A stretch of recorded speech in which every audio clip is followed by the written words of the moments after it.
Faransi labana ka sɔn IAS passport la an ka foli bɛ Maliactu lamɛnbaga bɛɛ lajɛlen kabini u sigiyɔrɔ la. Kibaruya min b'an bolo bi ka da u tulo kan o bɛ tali kɛ IAS o passeport kura min kɔni kun bilalen don sen na kabini janvier kalo tile 29 san 2025 k'aw ladɔnniya ka fɔ ko mars kalo tile 10 tɛmɛlen ko Mali jamana kun ye sɛbɛn dɔw kɔni di walasa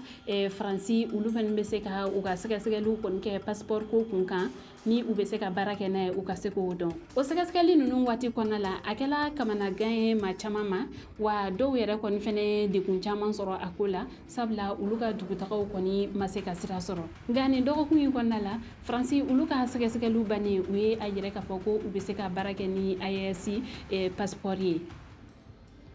Ka kɔni dɔ in ɲɛ mars kalo tile 29 Colonel Mamadou Sougouna ni ale ye conseiller technique ye ale kun ye a yɛrɛ k'a fɔ ko baaraw daminɛ ni IAS passeport ye ko gɛlɛya dɔɔni bɛna sɔrɔ a la ko gɛlɛya kuntagalajanw tɛ sabula ko Mali kun kɛlen don ka sɛbɛn bɛɛ lajɛlen kɔni bila sen kan walasa sɛgɛsɛgɛliw bɛ se ka kɛ nɔgɔya la ale ni teliya la.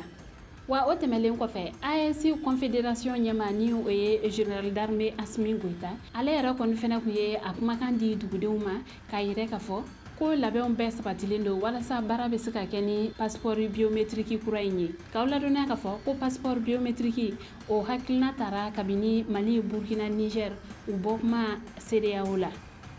Ko b'a ka kɔn bi ɲɛ AES passeport biométrique a tun bɛ ka baara kɛ jamana dɔw yɛrɛ la ka ban. Faransi ale yɛrɛ mun fɛnɛ tun bɛ a ka sɛgɛsɛgɛliw la o fɛnɛ sɔnna ka a ka yamaruya di baara ka kɛ ni a ye. An balimaw ni kibaruya ni tun b'an bolo ka da u tulo kan ani ce aw ka kulomajɔ la a k'an bɛn waati wɛrɛ.